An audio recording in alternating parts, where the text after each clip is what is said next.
मामला बिल्कुल कंट्रोल में आ गया। और अब ये था कि इस्लामी सल्तनत हो, वहाँ से सारी चीज़ों का फैसला हो। चोर चोरी करेगा तो उसका हाथ काटा जाएगा, और शराबी शराब पिएगा तो उसको सजा दी जाएगी, ज़ानी ज़िना करेगा तो उसको रज्म किया जाएगा। ये सारी चीज़ें होंगी। तो ये इन सारी चीज़ों को लाने के लिए लॉ एंड ऑर्डर की ज़रूरत थी। काजी फैसला करेगा और फिर जो महकमा है, जो पुलिस वाले हैं, उसको सजा देंगे।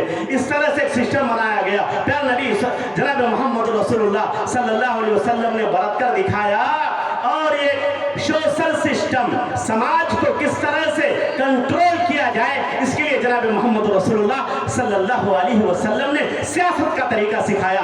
यकीनन सियासत दीन से अलग नहीं है, लेकिन सियासत ही मुकम्मल दीन है, ये इस्लाम नहीं है। बहुत क्लियर जुमला में बोल रहा हूं, सियासत दीन से अलग नहीं है, दीन सियासत से अलग नहीं है। एक छोटा सा पार्ट है, लेकिन वही मुकम्मल दीन है। ये इस्लाम नहीं सिखाता, ये इस्लाम की तालीम नहीं है। हमारे पूर्व जवार में, हिंदुस्तान पाकिस्तान में, बल्कि पूरी दुनिया में दो बड़ी जमातें हैं। कितनी? दो बड़ी जमात। एक का नाम है जमात इस्लामी और एक का नाम है तबलीगी जमात। दोनों में इंड है, एक इस किनारे पर खड़े हैं, एक इस किनारे पर खड़े हैं।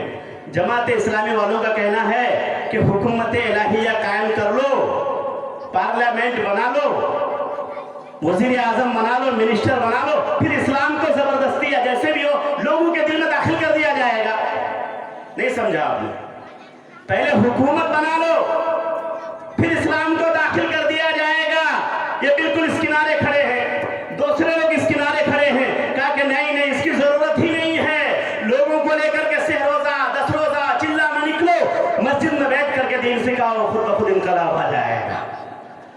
मेरे भाइयों, किसी पर कोई कमेंट नहीं, किसी पर कोई चैलेंज नहीं, किसी पर कोई तबसरा नहीं, लेकिन जो हकायक हैं, जिनका उन्हें एतराफ है, जो उनकी किताबों में दर्ज है, जो उनके अमाल में दर्ज है, मैं ये उनकी रोशनी में बता रहा हूँ कि ये इनका नजरिया है, वो उनका नजरिया है।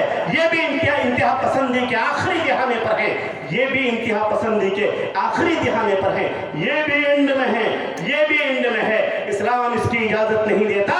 इस्लाम अदल का दीन है, इस्लाम एतदाल का दीन है, इस्लाम वसतियत का दीन है, इस्लाम मियाना रवि का दीन है। थोड़ा इधर भी थोड़ा उधर भी। आगाज कहां से होगा? आगाज हुकूमत करके इस्लाह करेंगे या पहले अफराद को तैयार करेंगे? हमारे उलमा ये कहते हैं कि नहीं, दोनों साथ किया जाएगा। जब जहां जैसे हालात होंगे वैसे किया जाएगा, लेकिन इसको मुकद्दम रखा जाएगा कि पहले अफराद को तैयार कर दिया जाए, अफराद को तैयार कर दिया जाए। मैं एक छोटी सी बात बताता हूँ आपको, मिसाल देकर समझाना चाहता हूँ। यहाँ जितने लोग मौजूद हैं, आप लोगों से कहा जाए कि हर कोई अपने बच्चे को नमाज का पाबंद बनाए। क्या बनाए? नमाज का पाबंद बनाए। हर कोई इरादा करे, ठान ले, तबलीग करे, कोशिश करे कि हफ्ता दिन में आप ऐसा माहौल तैयार करें कि हर बच्चा आपका मस्जिद में चला जाए। तो जाएगा कि नहीं? कम से कम 80%, 90%, 80%, 90% तो चले जाएंगे ना। ठीक है, कुछ लोग ऐसा नहीं करके एक कमेटी बनाएंगे, किसी को उसका प्रधान बनाएंगे, किसी को सचिव बनाएंगे और कहेंगे कि नहीं, आप दोनों की जिम्मेदारी है कि सबको नमाजी बनाओ। बना पाएगा? मुमकिन है 2%, 4%, 5% बना दे। और नहीं तो ये बच्चे जो शैतान के भी खालू हैं, ये उस प्रधान को क्या मानेंगे? ये सिर्फ नजरियाती चीज होकर रह जाएगी। ये इंसान की जिंदगी का तजर्बा है। इस्लाम इसलिए नाफिज है कि इस्लाम दिल में उतरता है, ऊपर से थोपा नहीं जाता। इसलिए मैं अक्सर कहा करता हूं कि जिसकी नजर अगर गज़वे वहद पर जाती है, गज़वे बद्र पर जाती है, गज़वे खंदक पर जाती है और दीगर लड़ाइयों पर जाती है, जो जनाब मोहम्मद रसूलुल्लाह सल्लल्लाहु अलैहि वसल्लम ने काफिरों के हमले के बाद उसको किया है, लड़ा है मजबूरी में, अगर किसी की नजर उस पर जाती है तो मैं बबांगे दुहल आज ऐलान करना चाहता हूं, आप जैसे नौजवानों को सिखाना चाहता हूं, ये जुमला आपकी जबानों पर रटाना चाहता हूं। आप रटे, आप याद करें कि गज़वे वहद, गज़वे खंदक, गज़वे बद्र, ये सारे गज़वा जनाब मोहम्मद रसूलुल्लाह सल्लल्लाहु अलैहि वसल्लम का मक्का छोड़कर मदीना आने के बाद ये सारे गज़वात हुए हैं। लेकिन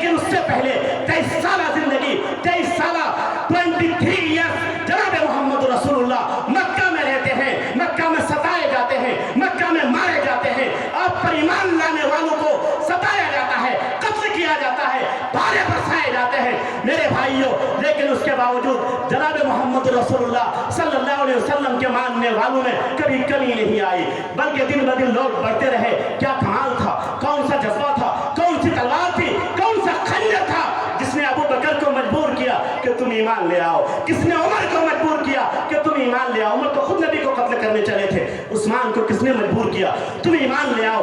अली को किसने मजबूर किया, तुम ईमान ले आओ। हजरत हमजा को किसने मजबूर किया, तुम ईमान ले आओ। 23 इयर्स तक लोगों को किसने मजबूर किया?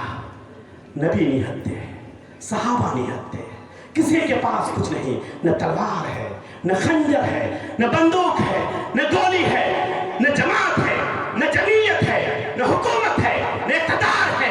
उसके बावजूद हर दिन आने वाला सूरज बाद में तुलू होता है। सूरज की किरण आने से पहले इस जमीन पर, मक्का की जमीन पर कोई न कोई इस्लाम को कबूल कर लेता। ये हुकूमत का दबाव नहीं, ये हुकूमत इक़्तिदार का नशा नहीं। हुकूमतें तो बदलती रहती हैं, जब हुकूमतों का दौर आया मुसलमान आपस में लड़े। हम हुकूमतों का इनकार नहीं करते, हम सिर्फ ये कहते हैं कि ये जो नजरिया है जिस पर पूरा बेस्ड है जमात इस्लामी का, ये इस्लामिक नजरिया नहीं है, बल्कि इस्लामिक नजरिया यह है कि पहले ईमान इंसानों के दिल में दाखिल हो जाए, फिर इंसान अपने दीन की हिफाजत के लिए खुद ब खुद महकमा तैयार कर लेंगे, पंचायत तैयार कर लेंगे, बहुत सारी चीजें। आज इस गांव में, गांव का नाम भाटोल है, यहाँ पर शरिया कानून नाफिज है क्या? नहीं है।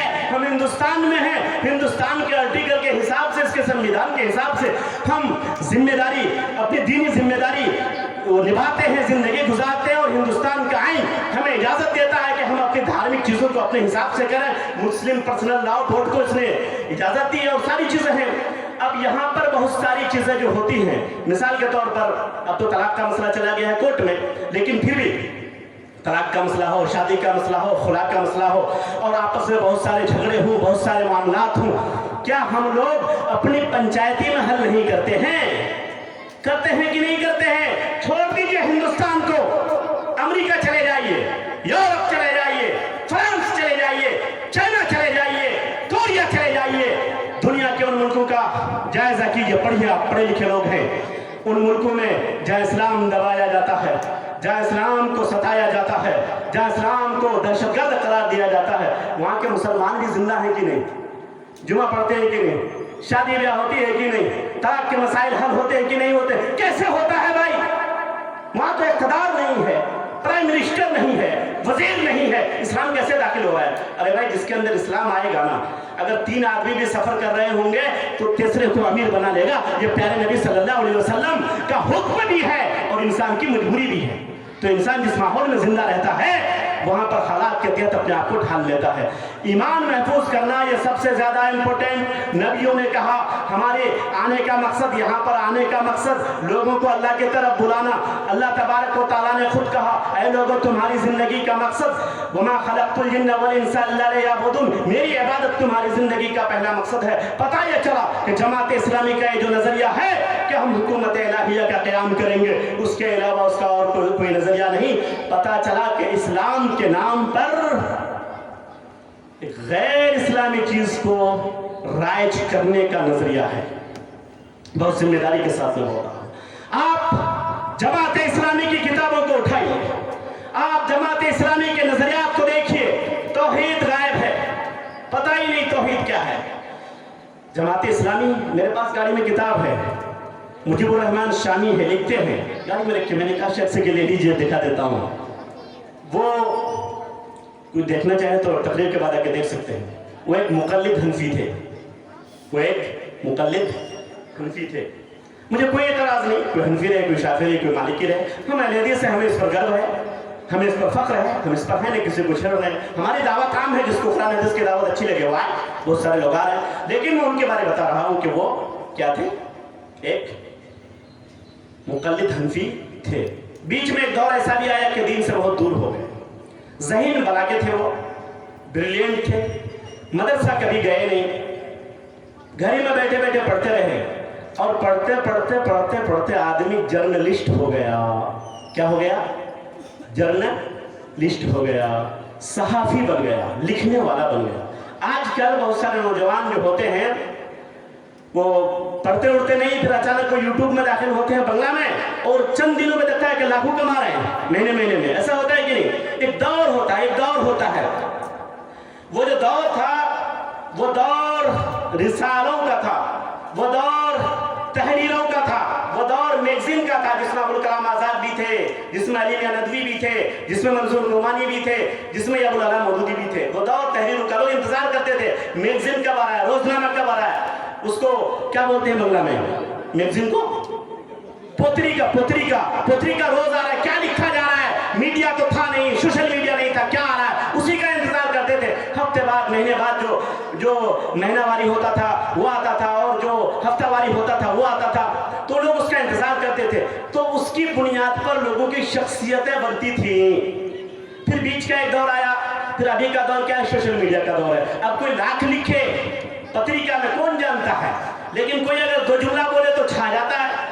बंगला में भी ऐसा होता होगा, छा जाता है। बहुत ज्यादा इल्म नहीं होता है तब भी छा जाता है। ज़हीन इंसान वो है जो अपने दौर के मीडिया का इस्तेमाल करे। उस वक्त का मीडिया वो था, इस वक्त का मीडिया ये है, सोशल मीडिया। वो बहुत चालाक थे, वो उतर गए तर्जमानुल कुरान में। उससे पहले जमीया में, जो जमीयत उलमा हिंद का ऑर्गेनाइज ये था, मैगजीन था, उसके एडिटर थे। फिर आपस में इख्तलाफ हुआ, निकाल दिए गए। फिर तर्जमानुल कुरान उन्होंने शुरू किया। पहले कैफ ये उनकी जिंदगी थी। उसी दौर में उन्होंने एक किताब लिखी, उस किताब का नाम था अल जिहाद फिल इस्लाम। क्या नाम था? अल जिहाद फिल इस्लाम। हम अहले हदीस हैं, हम इफरात व तफरीत के कायल नहीं हैं। किसी के अंदर खूबी है हम वो भी बताएंगे, किसी के अंदर खामी है तो हम वो भी बताएंगे। मैं कह रहा हूं कि वो ज़हीन थे, मैं कह रहा हूं कि वो बेहतरीन सहाफ़ी थे, जर्नलिस्ट थे। मैं कहता हूं कि उन्होंने जब ये किताब लिखी अल जिहाद फिल इस्लाम, एक बेहतरीन किताब दुनिया को उसने दी। अच्छे कलमकार थे, ठीक है। दूसरी किताब आई पर्दा। कौन सी किताब आई? पर्दा। बेहतरीन किताब है और सेम अच्छी, बल्कि वैसी ये किताब और भी है। डॉक्टर मुफ्तदा हसन अजहरी साहब के जो जामिया सलफिया से पढ़े उनको मालूम होगा, खातून इस्लाम। लेकिन अजीब बात है कि आज अहले हदीस के घर में भी खातून इस्लाम का कोई तज़किरा नहीं है। और पर्दा सभी लोग जानते हैं, हमारे मुताले की कमी का नतीजा है। बेहतरीन किताब है खातून इस्लाम। तो खैर पर्दा, मौदूदी साहब, ये दोनों बहुत अच्छी किताब थी। लोग बहुत मुतासिर हुए और उन्होंने इसका फ़ायदा उठाया, जमात इस्लामी की बुनियाद रखी। मेरे भाई, उसने अपना पूरा जोर, पूरी सलाहियत इसमें लगा दी कि किसी तरह से भी हुकूमत कायम किया जाए, कायम किया जाए। मैं बेहतरीन तबसरा करूंगा और उसको नोट रखिएगा, शायद टाइम ज़्यादा हो रहा है, नोट रखिएगा उसको। उन्होंने ये नज़रिया कायम किया, लोग उनके घर पर गए तो पता चला ये सालिम साहब ने पर्दे नामी किताब को तारीफ की है, खुद उनके घर में पर्दा नहीं है। जिसने पर्दा नामी जैसी किताब दुनिया को दी, जिससे लोग मुतासिर होने लगे, घरों का माहौल बदलने लगा, उनके घर पर जब अली मियां नदवी पहुंचते हैं, उनके घर पर जब मंजूर नोमानी साहब पहुंचते हैं, उनके घर पर, और जब दिगर उलमा पहुंचते हैं, तो लिखने वाले लिखते हैं, बहुत सारे लोगों ने नजरअंदाज किया। और जिन लोगों ने वहां से वापसी ली और अपना तबसरा पेश किया कि मैं क्यों वापस हो रहा हूं, उन्होंने लिखा कि जिन्होंने पर्दा दुनिया को दिया उसके घर में पर्दा नहीं है। पूरी दुनिया में हुकूमत करना चाहते थे। अल्लाह उनको, उनकी लफ्ज़ों को माफ़ करे, रहमतुल्लाह अलैह। मैं उनको कहता हूँ, सारे एतराज़ात के बावजूद मैं एक मोमिन हूँ, उनको मुसलमान समझता हूँ। लेकिन उनकी गलतियों की तरफ जब हमारे नौजवानों को बुलाया जाएगा, उनकी गलतियों की तरफ जब दावत दी जाएगी, तो फिर आंखों में आंखें डालकर मैं एक चीज को फिर उदेर कर दूँ। मेरे भाइयों,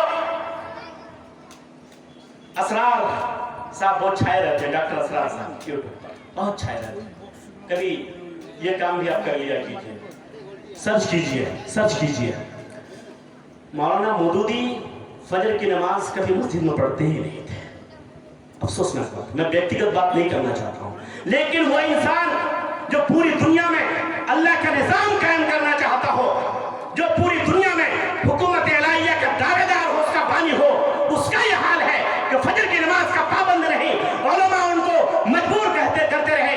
उन्होंने कहा मेरे घुटनों में दर्द है, उसके दफ्तर वालों ने कहा कि नहीं मौलाना, ये नहीं चलेगा, हम लोग आपको अपना अरबिया खरीद के देते हैं, वैसिया खरीद के देते हैं, घर में आप उससे आना जाना कीजिएगा, आप फजर में मस्जिद नहीं आ जाते हैं। पता नहीं हम लोग हुस्न ज़न रखते हैं कि आप घर में पढ़ते होंगे, अगर घर ही में पढ़ते हैं, फजर में जागते हैं तो मस्जिद में आ जाइए, वही चेयर आपके पैसे पर नहीं दफ्तर के पैसे पर खरीदते हैं, लेकिन तब भी मौलाना नहीं आए, आखिर तक नहीं आए। और आप भाई अगर कलमे तौहीद के बाद आपसे पूछा जाए, ऐ मोमिनो, ऐ अल्लाह के नेक बंदो, ऐ मुसलमानों, ऐ कलमा पढ़ने वाले, हमें यह बताओ कि तौहीद के बाद सबसे ज्यादा अहमियत किस चीज की है? बिला शुबा हमारा बच्चा भी बोलेगा कि तौहीद के बाद अगर किसी का नंबर है तो वो नमाज है, वो नमाज है, वो नमाज है।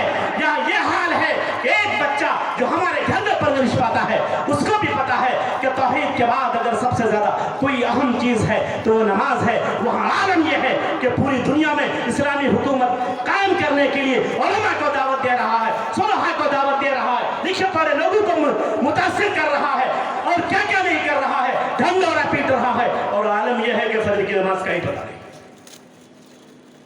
न तुम सदमे हमें देते, न हम फरियाद यूं करते, न तुम सदमे हमें देते, न हम फरियाद यूं करते, न खुलते राज सरबस्ता, न ये रसवाइयां होती। कहते कि काम नहीं करते, हमारे लोग काम नहीं करते, कौन नहीं काम नहीं कर रहा है? मेरे भाइयों, बहुत सारी बातें हैं, वो आगे बढ़े, हुकूमत का कायम किया, लोगों ने इख्तलाफ किया, जाती इख्तलाफ, नजरियाती इख्तलाफ, हजरत दो खत्म और आगे बढ़ गए, और आगे बढ़ गए। और अब जो मैं बयान करने वाला हूँ, अब जो मैं बयान करने वाला हूँ, रब्बे काबा की कसम, किसी भी नौजवान अहले हदीस बच्चा के दिल में, किसी भी नौजवान अहले हदीस पढ़ा लिखा के दिल में, किसी भी आलिम और गैर आलिम के दिल में अगर ईमान का जर्रा बराबर भी उनसे मौजूद है, अगर ईमान के साथ उनका दिल धड़कता है, तो आज के बाद वो सोचने पे मजबूर होगा कि एक अहले हदीस को किस तरह से डायनामाइट किया जा रहा है, किस तरह से उसका रुख मोड़ा जाता है। और आप सोचेंगे कि इससे पहले हम क्यों वाकिफ नहीं थे। मैं यहाँ पूरी जिम्मेदारी के साथ इस स्टेज पर यह बताना चाहूँगा कि मौलाना मौदूदी सिर्फ हुकूमत इलाहिया पर नहीं रुके, आगे बढ़े। आगे बढ़ने के बाद उसने कहा कि बुखारी में जो रिवायतें हैं सही भी हो सकती हैं, सही नहीं भी हो सकती।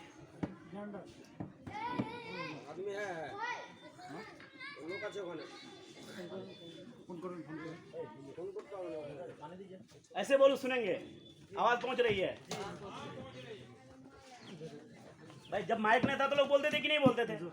हाँ बोलते थे ना। तो उन्होंने क्या कहा? जरूर ये माइक पर भाई रोक दिया गया, नाज़िम को तो